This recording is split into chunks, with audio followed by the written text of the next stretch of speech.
வணக்கம் நண்பர்களே. இந்த வீடியோவில் ஆர்ஆர்பி என்டிபிசியோட செகண்ட் ஸ்டேஜ் எக்ஸாமுக்கான ப்ரீவியஸ் இயர் கொஷின் பேப்பர் தான் பார்க்க போகிறோம். என்டிபிசி எக்ஸாம் 2016 அனௌன்ஸ் பண்ணி 2017 செகண்ட் ஸ்டேஜ் எக்ஸாம் நடந்தது. அதில் 17th ஜனவரி ஷிஃப்ட் 1க்கான கேள்விகள் தான் இந்த வீடியோவில் பார்க்குறோம். நம்ம மேக்ஸ் தனியாக and general science general awareness தனியாக செப்பரேட் வீடியோவாக போஸ்ட் பண்ணிகிட்ருக்கோம். ஸோ இந்த வீடியோ பார்த்தோன்னா மேக்ஸ் செகண்ட் பார்ட்.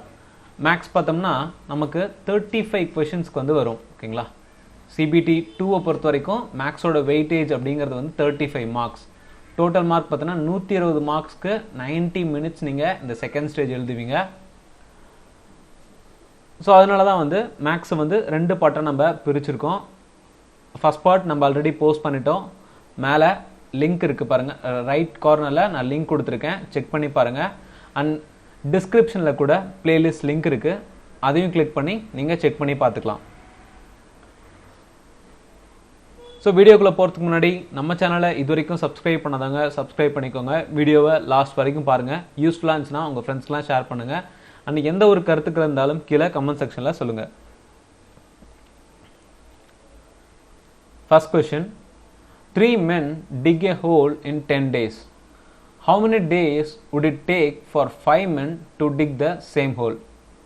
கொஷின்ஸ் எல்லாமே தமிழ் அண்ட் இங்கிலீஷில் இருக்கும். படிச்சு பாருங்கள், சால்வ் பண்ண ட்ரை பண்ணுங்கள், அண்ட் தென் சொல்யூஷன் பாருங்கள். ஓகேங்களா, ஸோ நமக்கு இந்த கொஷினில் 3 men 3 ஆண்கள் சேர்ந்து 10 நாளில் ஒரு குறிப்பிட்ட வேலையை முடிக்கிறாங்க. ஒர்க் நமக்கு கொடுக்கல. ஓகேங்களா, அடுத்து அந்த வேலையை 5 பேர் சேர்ந்துருந்தா எத்தனை நாளில் முடிச்சிருப்பாங்கன்னு தான் கேள்வி. ஸோ நமக்கு M1D1 ஈக்குவல் டு M2D2 ஃபார்முலாவில் சப்ஸ்டியூட் பண்ணலாம். டைம் ஒர்க்கை பொறுத்த வரைக்கும் M1D1 M2D2 formula.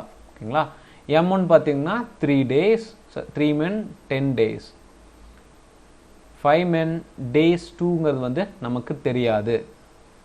So cancel பண்ணோம்னா D2ங்கிறது 6 days. அப்போ 5 பேர் சேர்ந்து 6 நாளில் இந்த குறிப்பிட்ட வேலையை முடிச்சிருவாங்க. ஓகேங்களா, அடுத்து what is the value of 0.55 into 4.5 divided by 0.81? So இது ரொம்ப சிம்பிளான ஒரு சிம்பிளிஃபிகேஷன் தான். 0.55 இன்டூ 4.5 0.81. ஃபஸ்ட்டு ஸ்டெப்பில் நம்ம என்ன பண்ணலாம்னா இந்த டெசிமல் பாயிண்ட்லாம் தூக்கிடலாங்க. ஸோ இங்கே 100ஆல் இன்டூ பண்ணணும், அண்ட் இங்கே 10ஆல் இன்டூ பண்ணணும். இங்கே பார்த்தோம்னா மேலே காம்பன்சேட் பண்ணுற வகையில் கீழேயும் 100 அண்ட் 10ஆல் இன்டூ பண்ண வேண்டியது இருக்கும். ஓகேங்களா, நியூமரேட்டரில் என்ன வேல்யூவில் இன்டூ பண்ணுறீங்களோ டெசிமல் எடுக்கிறதுக்காக அதே வேல்யூவை கீழே டினாமினேட்டரில் இன்டூ பண்ணும். ஸோ 55 இன்டூ 45 பை 810 வரும். ஸோ இப்போ நம்ம சிம்பிளை பண்ணலாம். 9 டேபிளில் பண்ணோம்னா 5 அண்ட் தென் 18 11. ஸோ நமக்கு 55 பை 18 வருது. இந்த ஃப்ராக்ஷனோட அப்படியே ஸ்டாப் பண்ணிக்கோங்க. ஸோ இதுக்கப்புறம் பார்த்தோம்னா நம்ம டெசிமலில் போடுற மாதிரி இருக்கும். ஓகேங்களா, அதுக்கு பிஃபோராக இந்த ஃப்ராக்ஷனில் இருக்கிறத ஆப்ஷனோட கம்பேர் பண்ணுங்கள். ஆப்ஷனில் பார்த்தோம்னா 2 ஆப்ஷன் டெசிமலில் கொடுத்துருக்காங்க அண்ட் 2 ஆப்ஷன் ஃப்ராக்ஷனில் கொடுத்துருக்காங்க. இதை கம்பேர் பண்ணி பார்க்கலாம். ஆப்ஷன் பி நமக்கு கரெக்டாக இருக்குது. So answer option B. ஒரு வேளை 4 ஆப்ஷனுமே நமக்கு டெசிமலில் இருக்குன்னு வச்சுக்கோங்களேன், அப்போ நீங்கள் டிவைட் பண்ணிக்கலாம். ஸோ டிவைட் பண்ணுறதுக்கு முன்னாடி ஆப்ஷனை கம்பேர் பண்ணி பார்த்துக்கோங்க. ஓகேங்களா, அடுத்து simplify 2x square minus 2y square minus 4x square. இது ரொம்ப சிம்பிள்.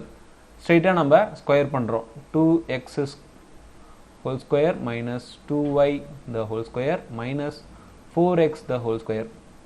ஸோ இப்போ 4x square minus 4y square minus 16x square. So x variable 2 இருக்குது. ஸோ இது நம்ம மைனஸ் பண்ணால் minus 12x square minus 4y square. இதுதான் நமக்கு கிடச்சிருக்கக்கூடிய ஆன்சர். ஆப்ஷனில் பார்த்தோம்னா option C correct answer. Next one, if sin x equal to 4 by 5, then cosecant x plus cot x. நமக்கு sin x வந்து கொடுத்துட்டாங்க. cosecant x plus cot x ஓட value என்ன? So ரெண்டுத்தையும் ப்ளஸ் பண்ணால் என்ன வேல்யூ வரும்னு கேட்டிருக்காங்க. ஃபஸ்ட்டு நம்ம sin xனா என்னங்க? ஆப்போசிட் பை ஹைப்போட்டன்யூஸா? அப்போ ஒரு ட்ரையாங்கிளை நம்ம ஃபார்ம் பண்ணோம்னா இந்த ட்ரையாங்கிளோட ஆப்போசிட் சைடுங்கிறது வந்து 4, ஹைப்போட்டன்யூஸ் சைடுங்கிறது வந்து 5. அண்ட் தென் பித்தகோரஸ் தியரம் படி adjacent side 3ன்னு கால்குலேட் பண்ணிடலாம். பித்தகோரஸ் தியரம்ங்கிறது வந்து 5 ஸ்கொயர் மைனஸ் 4 ஸ்கொயர் 25 மைனஸ் 16 வரும். அண்ட் 9 ஸ்கொயர் ரூட் 9 வந்து 3. ஸோ adjacent சைடுங்கிறது வந்து 3. இப்போ cosecant xங்கிறது வந்து sin xோட இன்வர்ஸா? அப்போ இங்கே 5/4ன்னு வருமா? அடுத்து நம்ம cot x கண்டுபிடிக்கணும். cot x அப்படிங்கிறது வந்து tan xோட இன்வர்ஸ். tan x முதல்ல பார்த்தோம்னா ஆப்போசிட் பை adjacent. ஆப்போசிட் வேல்யூங்கிறது வந்து opposite by adjacent. Opposite value வந்து 4, adjacent வேல்யூங்கிறது வந்து 3. அப்போ இதோட இன்வர்ஸ் வந்து cot x-ஆ? 3/4ன்னு வருமா? ஸோ டினாமினேட்டர் ரெண்டு காமனாக இருக்குது. ப்ளஸ் பண்ணோம்னா 8/4 and answer is 2. Clear? So first இந்த மாதிரி அதாவது பித்தகோரஸ் தியரம் வர்றதை வந்து ட்ரிப்ளெட்ஸ் அப்படின்னு சொல்லுவோம். ஓகேங்களா? இது வந்து கரெக்டாக இந்த பித்தகோரஸ் தியரம் வந்து கரெக்டாக வருதான்னு செக் பண்ணிக்கோங்க. பிகாஸ் மோஸ்ட்லி இந்த மாதிரி கொடுக்குற சம் எல்லாமே வந்து நம்ம ஈஸியாக ஆப்போசிட் adjacent ஹைப்போட்டன்யூஸ் 3 சைடுமே நம்மளால் கண்டுபிடிக்க முடிகிற மாதிரி தான் கொடுப்பாங்க. ஓகேங்களா? ரொம்ப டஃப்பாக டெசிமல் பாயிண்டில் வர்ற மாதிரிலாம் கொடுக்க மாட்டாங்க. சிம்பிள் அதான் கொடுப்பாங்க. அடுத்து 15% ஆஃப் 34. 15% ஆஃப் 34.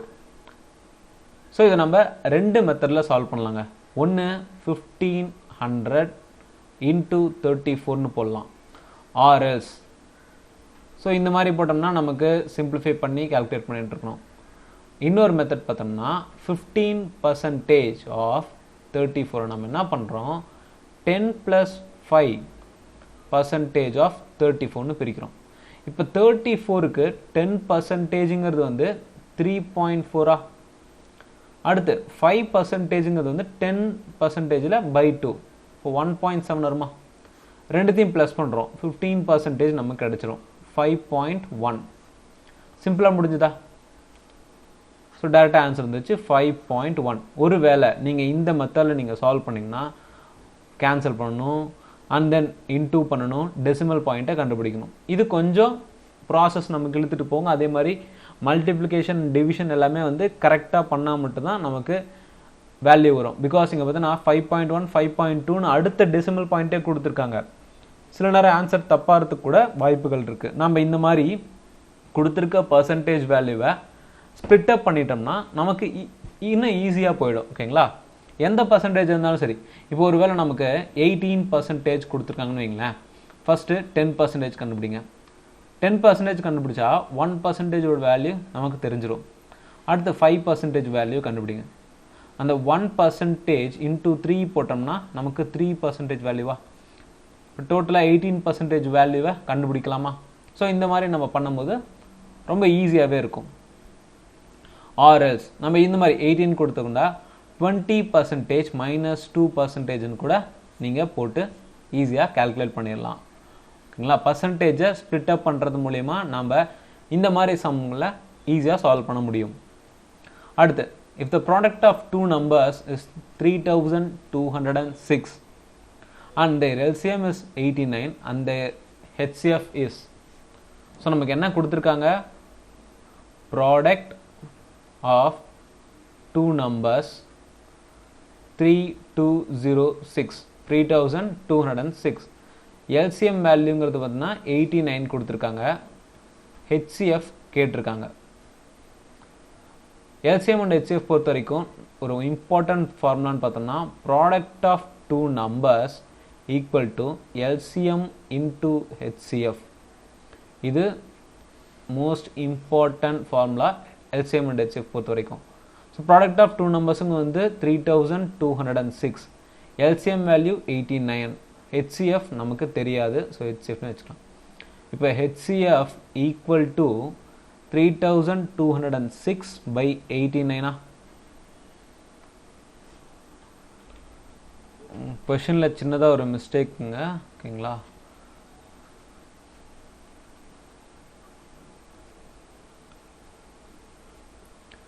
$3206 இல்லை, 3026, ஓகேங்களா? 3026.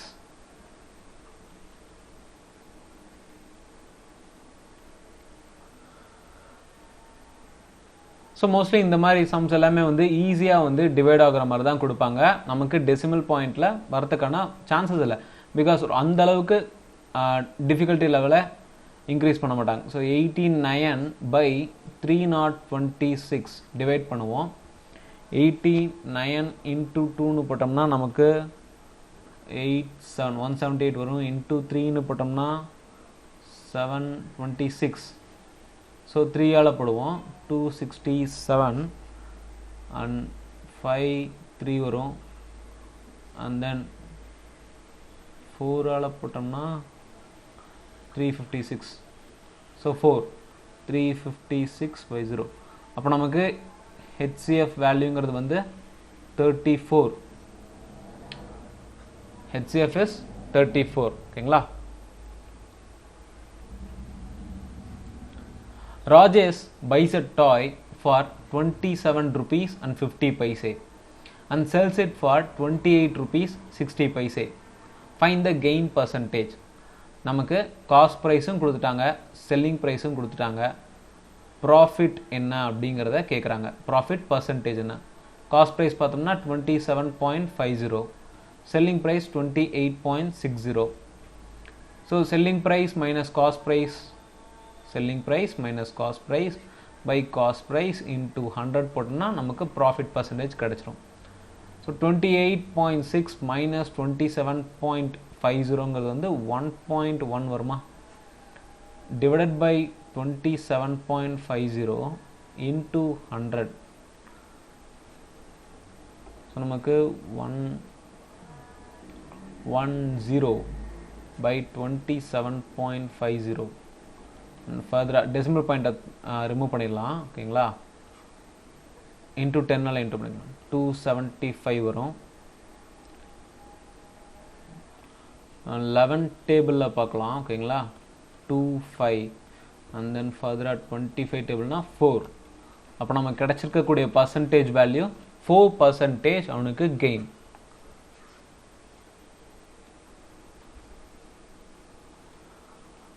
Next sum. Hema takes a total of 9 hours 55 minutes to walk a certain distance and then cycling back to the same place from where she has started. She could walk both ways in 12 hours 30 minutes. The time she will take to cycle both the ways. Say, ஹேமான்னு ஒருத்தங்க இருக்காங்க. அவங்களோட வீட்டில் இருந்து ஆஃபீஸ்க்கு போகிறாங்கன்னு வச்சுக்கோங்க. First condition பிரகாரம் அவங்க போகும்போது சைக்கிளில் போகிறாங்க, போகும்போது வாக்கிங்கில் போகிறாங்க, ஃபஸ்ட் கண்டிஷன். அண்ட் ரிட்டர்ன் வரும்போது சைக்கிளில் வராங்க.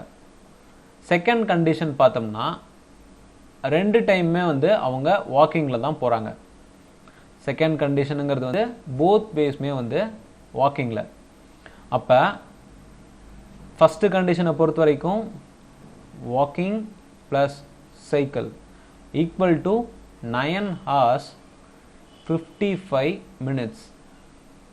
ரெண்டாவது கண்டிஷனில் 2 டைமும் walking, twice of walking equal to 12 hours 30 minutes.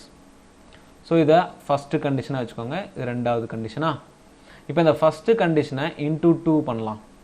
அதாவது 2 times of walking plus 2 times of cycling equal to 9 hours 55 minutes into 2 பண்ணோம்னா, ஸோ 55 minutes into 2ங்கிறது வந்து 110 minutes வரும். ஸோ அப்போ இதில் 60ங்கிறது 60 + 50 தானே. அப்போ 60ங்கிறதும் 1 hour ஆட் ஆகுமா? அப்போ 50 minutes 9 into 2ங்கிறது 18, இங்கே ஒரு 1 hour இருக்குது, அப்போ 19 hours. clear? 19 hours 50 minutes. இந்த இதில் நம்ம செகண்ட் ஈக்குவேஷனை மைனஸ் பண்ணுறோம். ஓகேங்களா? பிகாஸ் 2 times ஆஃப் வாக்கிங்கை மைனஸ் பண்ணோம்னா 12 hours 30 minutes. So walking cancel ஆயிடுச்சுன்னா நமக்கு நாம் கண்டுபிடிக்க வேண்டியது ரெண்டு பக்கமும் சைக்கிள்லேயே போயிருந்தானா எவ்வளோ நேரம் அப்படிங்கிறது தானே. So twice of cycling equal to இங்கே 20 minutes. So 19 minus 12 7 hours. அப்போ அவங்க ஹேமாங்கிறவங்க ஆஃபீஸ்க்கும் வீட்டுக்கும் ரெண்டு டைமும் வந்து சைக்கிள்லேயே ரைட் பண்ணுறாங்கன்னா அவங்களுக்கு ஆகக்கூடிய நேரம்னு பார்த்தோம்னா 7 hours 20 minutes.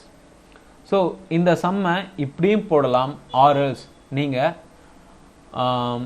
9 ஹார்ஸை 955/60, ஸோ இந்த மாதிரி ஃப்ராக்ஷனில் வரக்கூடும், இந்த மாதிரியும் போடலாம். பட் இந்த ஸ்டெப் வந்து உங்களுக்கு ரொம்ப ஈஸியாக இருக்கும். ஓகேங்களா?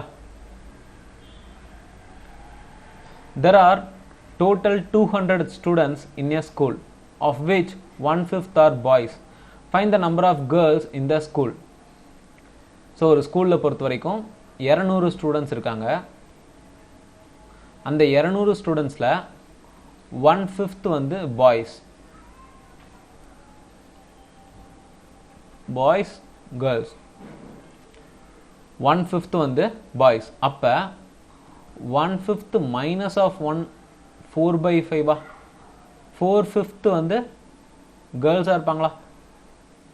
ஸோ நமக்கு ரேஷியோ என்ன வந்திருக்கு?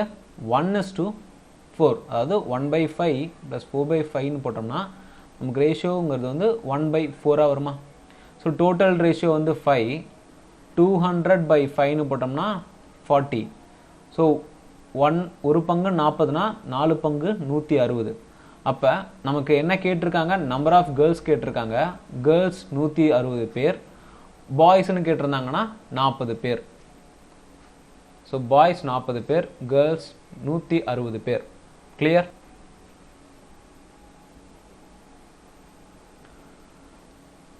ஸோ நீங்கள் இந்த ரேஷியோ மாதிரியும் போடலாம். ஆர்எல்ஸ் 1/5 ஆஃப் 250 200ன்னு போட்டோம்னா நமக்கு 14 வரும். அண்ட் இந்த 40ங்கிறது வந்து 1/5 are boys, so boys. And 200 minus 40ன்னு போட்டால் நமக்கு கேர்ள்ஸ் ஸ்ட்ரென்த் வரும். ஓகேங்களா? ஸோ ரெண்டு விதமாகவும் போடலாம், ரேஷியோவும் கண்டுபிடிக்கலாம். ஆர்எல் ஸ்ட்ரெயிட்டாக 1/5 into 200ன்னு போடலாம். 2 bus start from a house at an interval of 10 minutes and travel at the speed of 20 km/h. With how much speed a man coming from opposite direction towards the house will meet the bus at an interval of 8 minutes. So நமக்கு இங்கே காமனாக இருக்கிறதுன்னு பார்த்தோம்னா இந்த interval time தான். First ஒரு வீட்டில் இருந்து ஹவுஸில் இருந்து ஒரு பர்டிகுலர் பிளேஸ்க்கு, சரி நம்ம ஆஃபீஸ்னு வச்சுக்காங்களேன், இந்த இடத்துக்கு 2 பஸ் வந்து கிளம்புதுங்க. 2 பஸ்ஸும் பார்த்தோன்னா 20 km/h. So 2 bus 20 km/h. And first bus கிளம்பி 10 நிமிஷத்துக்கு அப்புறமா தான் வந்து செகண்ட் பஸ் கிளம்புது. இப்போ ஒரு மனுஷன், ஒரு மேன் ஆஃபீஸ்லேருந்து ஸ்ட்ரெயிட்டாக வீட்டுக்கு வராரு.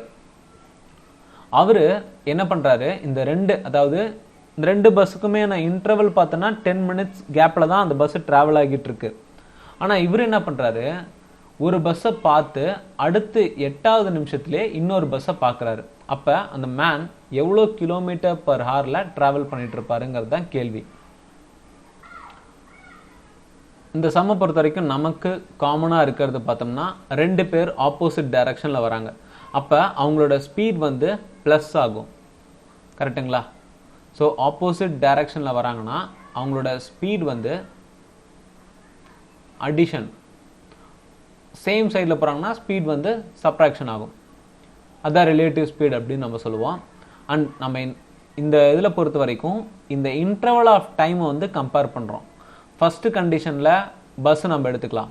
பஸ்ஸோட ஸ்பீட் அப்படின்னு பார்த்தோம்னா 10 மினிட்ஸ்க்கு எவ்வளோ டிஸ்டன்ஸ் கவர் ஆகிருக்கும், 10 மினிட்ஸில் 20 கிலோமீட்டர் பர் ஹாரில் ட்ராவல் பண்ணால் எவ்வளோ டிஸ்டன்ஸ் கவர் பண்ண முடியும்? Distance is equal to speed into time. So speed வந்து 20 அண்ட் டைம் பார்த்தோம்னா நமக்கு 10 மினிட்ஸ் கொடுத்துருக்காங்க. 10/60 போடுறோம், ஹாராக கன்வெர்ட் பண்ணுறோம். ஓகேங்களா? அடுத்து பார்த்தோம்னா ஈக்குவல் டு, பிகாஸ் ரெண்டு இன்டர்வல் டைமே நம்ம கம்பேர் பண்ண போகிறோம். அடுத்து பார்த்தோம்னா 8 மினிட் இன்டர்வல். பட் ஸ்பீடு வந்து ரிலேட்டிவ் ஸ்பீட், ரெண்டு ஸ்பீடுமே வந்து ஆட் ஆகும். அதாவது 20 + x, இங்கே எக்ஸுங்கிறது வந்து அந்த மேனோட ஸ்பீட், ஸ்பீட் ஆஃப் மேன். ஓகேங்களா? ஸோ இந்த 20ங்கிறது வந்து பஸ்ஸோட ஸ்பீட், எக்ஸுங்கிறது வந்து அந்த மேனோட ஸ்பீடு வந்து நமக்கு தெரியாதுங்கிறனால எக்ஸ்ன்னு வச்சுட்டோம். பிகாஸ் ஆப்போசிட் டைரக்ஷன்னால ரிலேட்டிவ் ஸ்பீடாக 20 + x. அப்போ ஸ்பீடுங்கிறது வந்து 20 + x அண்ட் டைம் 8 மினிட்ஸ், 8/60. இப்போ நம்ம கம்பேர் பண்ணி நம்ம எக்ஸோட வேல்யூவை கால்குலேட் பண்ணலாம். So 60 and 60 cancel, and then 5, 4, 5, 25 equal to 20 + x. எக்ஸோட வேல்யூ பார்த்தோம்னா 25 - 20 அண்ட் எக்ஸ் வேல்யூ பார்த்தோம்னா 5 km/h. அப்போ மேனோட ஸ்பீட் அப்படிங்கிறது வந்து 5 km/h.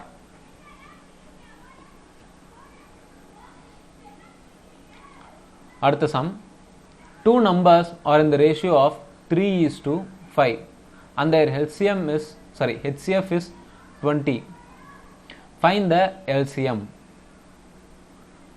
நமக்கு ரெண்டு நம்பர் இருக்கு, அந்த ரெண்டு நம்பரோட ரேஷியோவா 3:5 கொடுத்துருக்காங்க.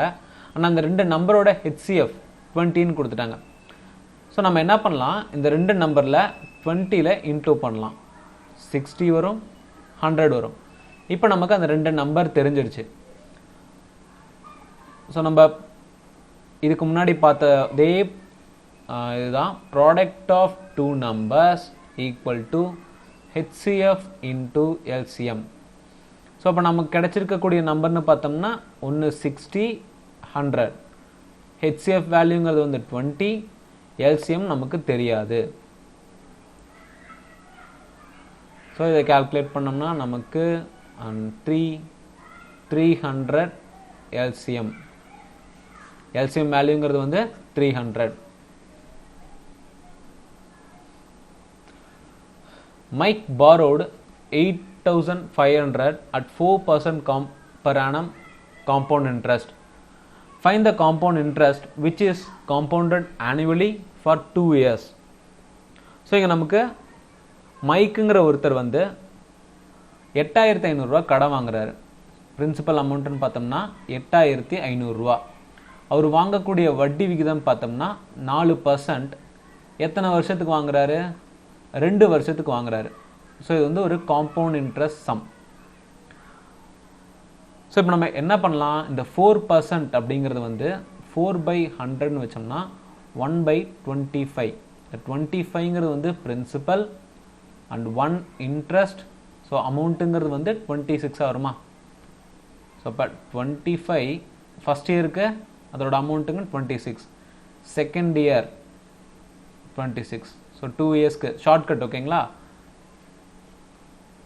ஸோ ஃபார்முலா பிரகாரம் போனோம்னா 8,500 1 + 4/100 பவர் 2 ஸ்கொயர். ஓகேங்களா? அண்ட் -8,500. பிகாஸ் இங்கே வந்து நமக்கு காம்பவுண்ட் இன்ட்ரெஸ்ட் தான் கேட்குறாங்களே தவிர அமௌண்ட்டு கேட்கல, வட்டியை மட்டும்தான் கேட்குறாங்க. ஓகேங்களா? ஸோ 25 × 25ங்கிறது வந்து 625.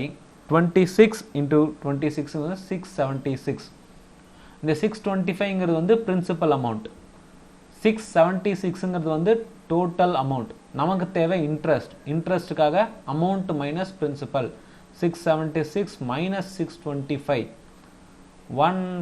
51ங்கிறது வந்து நமக்கான இன்ட்ரெஸ்ட் அமௌண்ட். இதுதான் நம்ம கண்டுபிடிக்க போகிறோம். ஸோ 8,500/625 × 51. ஓகேங்களா? ஸோ இப்போ நம்ம கால்குலேட் பண்ணலாம். ஸோ இது வந்து 25 டிவைட் பண்ணி 25 இங்கே 100 இருக்குன்னு, அதாவது 85 இன்ட்டு 100ன்னு வச்சுக்கலாம். ஓகேங்களா? அப்போ 4 and 25 பண்ணோம்னா 117 17 இன்ட்டு 4ங்கிறது வந்து 68 இன்ட்டு 51/5 அண்ட் 68 இன்ட்டு 51 கண்டுபிடிக்கணும். 68 இன்ட்டு 51 51 50 + 1ன்னு வச்சுக்கிறோம். 68ங்கிறது வந்து 340 வருமா? ஸோ எக்ஸ்ட்ரா ஒரு 0 + 68, ஸோ 3468 divided by 5. ஸோ நம்ம கால்குலேட் பண்ணோம்னா 693.6. ஸோ நமக்கு இன்ட்ரெஸ்ட் வேல்யூ கிடச்சிருச்சு 693.6. ஓகேங்களா?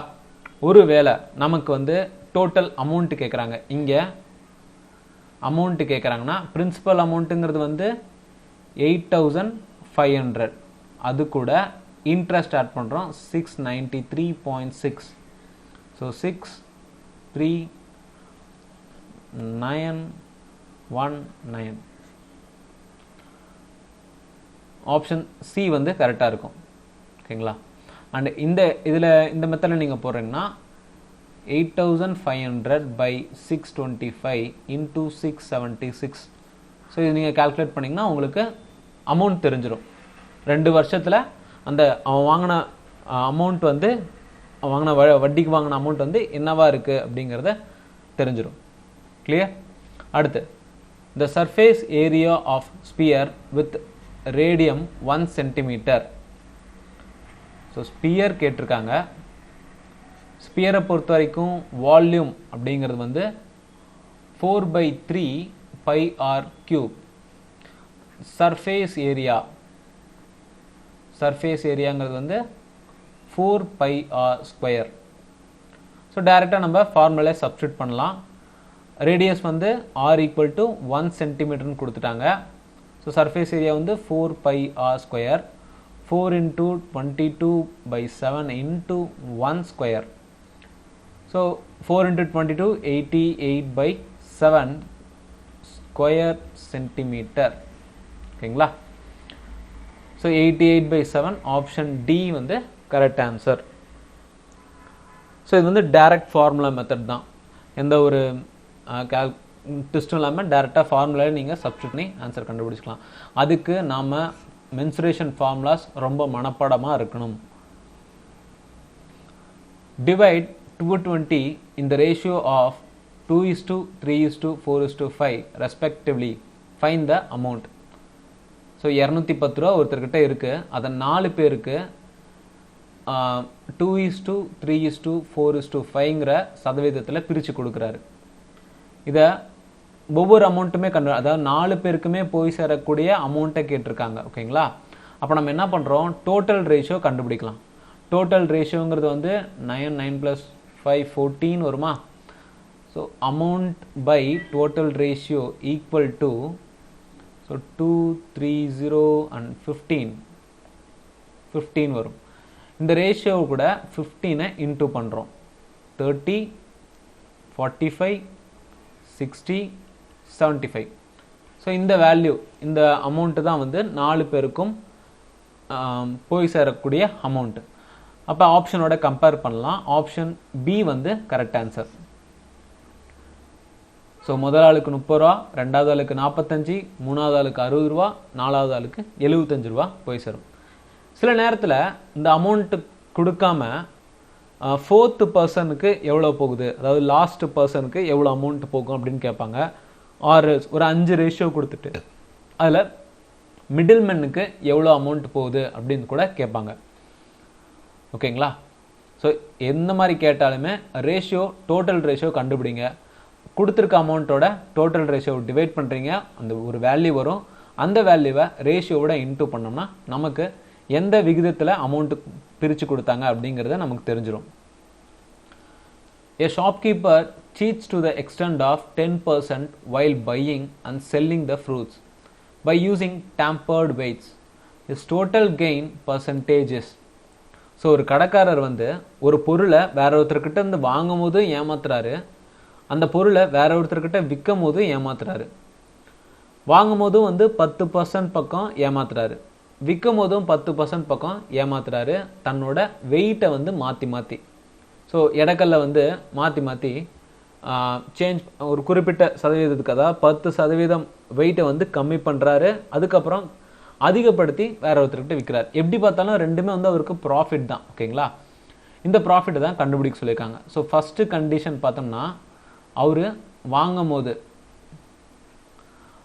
பார்த்தோம்னா ஒரு பொருள், அந்த பொருளோட எஸ்பிங்கிறது செல்லிங் ப்ரைஸ் காஸ்ட் ப்ரைஸ்னு வச்சுக்கலாம். அந்த பொருள் வந்து அவங்க வந்து 11 ரூபா சொல்கிறாங்க, ஆனால் இவர் 10% சீட் பண்ணி 10 ரூபாய்க்கு வாங்குறாரு. அடுத்து ரெண்டாவது பார்த்தோம்னா செல்லிங் அப்போ அந்த பொருளோட விலையை, அந்த பொருளோட ஆக்சுவல் ரேட்டுங்கிறது வந்து 9 ரூபா, ஆனால் அவர் 10 ரூபாய்க்கு விற்கிறாரு. ஓகேங்களா, ஸோ இப்போ நமக்கு சீட் பண்ண அமௌண்ட்டை மட்டும் நம்ம கட் பண்ணலாம். ஸோ இந்த 10 ரூபாங்கிறது வந்து அவர் சீட் பண்ணி சேமிச்சதா, ஸோ இதை கேன்சல் பண்ணுறோம். மறுபடியும் இந்த 10 ரூபாங்கிறது வந்து அவர் சீட் பண்ணி செல் பண்ணது. ஓகேங்களா, இதையும் கேன்சல் பண்ணுறோம். இப்போ நம்ம இதையும் 9யும் 11யும் சிபி அண்ட் எஸ்பியாக எடுத்துக்கிறோம். ஸோ ப்ராஃபிட் பர்சன்டேஜ் கண்டுபிடிக்க SP minus CP by CP into 100. So அப்போ 11 minus 9 by 9 into 100. 2 by 9 into 100 and 200 by 9 equal to 22.2% அப்படியே போகும். ஓகேங்களா, ஸோ ஆன்சர் இஸ் 22.22. ஓகேங்களா, இந்த சம்மை பொறுத்த வரைக்கும் திரும்ப பாருங்க. ஃபர்ஸ்ட் வந்து அவர் என்ன பண்ணுறாரு, ஒருத்தர்கிட்ட இருந்து வாங்குறாரு. அந்த ஆள் என்ன சொல்கிறாங்க, என் பொருளோட விலை 11 ரூபான்னு சொல்கிறாரு. ஆனால் இவர் ஏமாற்றி 10 ரூபாய்க்கு வாங்குறாரு, 10% லாபத்தோட. அடுத்து அவர் அந்த பொருளை வந்து 10 ரூபாய்க்கு விற்கிறாரு. ஆனால் ஆக்சுவல் ப்ரைஸுங்கிறது வந்து 9 ரூபா தான். வேற ஒருத்தர்கிட்ட விற்கும் போதும் வந்து சீட்டிங் பண்ணுறாரு. ஸோ அப்போ என்ன பண்ணலாம், நம்ம சீட்டட் அமௌண்ட்டை வந்து கேன்சல் பண்ணிக்கலாம், விட்டுறலாம். ஒரிஜினலாக ஒரு சிபி அண்ட் எஸ்பி நமக்கு கிடைக்கும். அதை கம்பேர் பண்ணி எவ்வளோ ப்ராஃபிட் கிடைச்சிருக்கு அப்படிங்கிறத நம்ம கால்குலேட் பண்ணிடலாம்.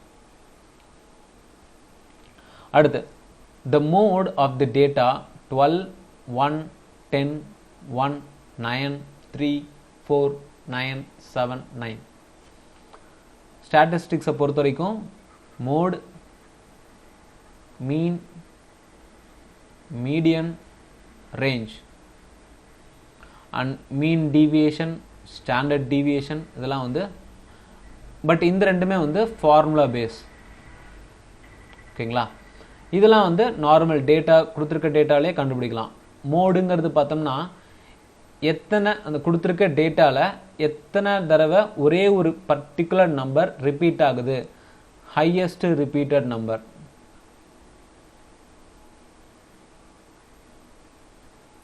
அண்ட் மீடியன் பார்த்தோம்னா மீடியனுங்கிறது வந்து கொடுத்துருக்க டேட்டாவோட ஆவரேஜ்.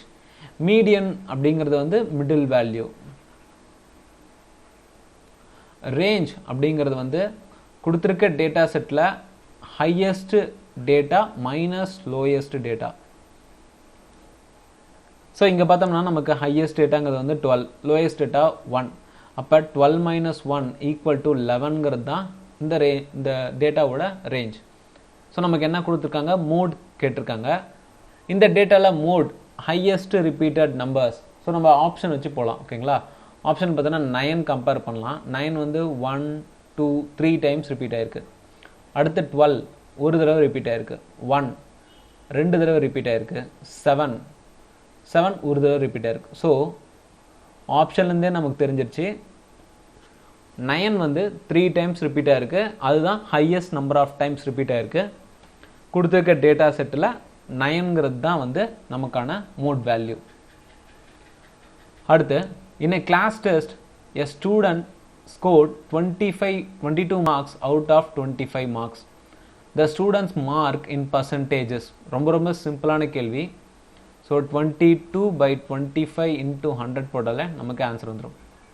25 4 equal to 88%. ஸோ அவன் செக்யூர் பண்ண பர்சன்டேஜ் பார்த்தோன்னா 88. நார்மலாக நம்ம ஸ்கூலெல்லாம் பர்சன்டேஜ் வேல்யூ கேட்பாங்களே அந்த மாதிரி தான். ஸோ வீடியோ யூஸ்ஃபுல்லாக இருந்துச்சுன்னா நம்ம சேனலுக்கு சப்ஸ்கிரைப் பண்ணுங்கள். ஸோ ரைட் சைடில் நம்ம சேனலோட ஐக்கான் வருது, இதை கிளிக் பண்ணி நீங்கள் சப்ஸ்கிரைப் பண்ணலாம். அண்ட் லெஃப்ட் சைடில் பார்த்தோம்னா நமக்கு ப்ரீவியஸ் வீடியோக்கான பிளேலிஸ்ட் வரும், இங்கே கிளிக் பண்ணி கூட நீங்கள் பார்க்கலாம். ஆர்எல்ஸ் கீழே டிஸ்கிரிப்ஷனில் பிளேலிஸ்ட் லிங்க் இருக்குது, நீங்கள் அங்கேயும் செக் பண்ணி பார்க்கலாம். ஆர்ஆர்பி குரூப் டியோட previous year question paper plus சிஹெச்எஸ்எல்லோட ப்ரீவியஸ் இயர் கொஷின் பேப்பர் எல்லாமே வந்து ஷிஃப்ட் பேசிஸில் நம்ம போஸ்ட் பண்ணிகிட்ருக்கோம். எந்த ஒரு கருத்துக்கள் இருந்தாலும் கீழே கமெண்ட் செக்ஷனில் சொல்லுங்கள். தேங்க்யூ ஃபார் வாட்சிங்.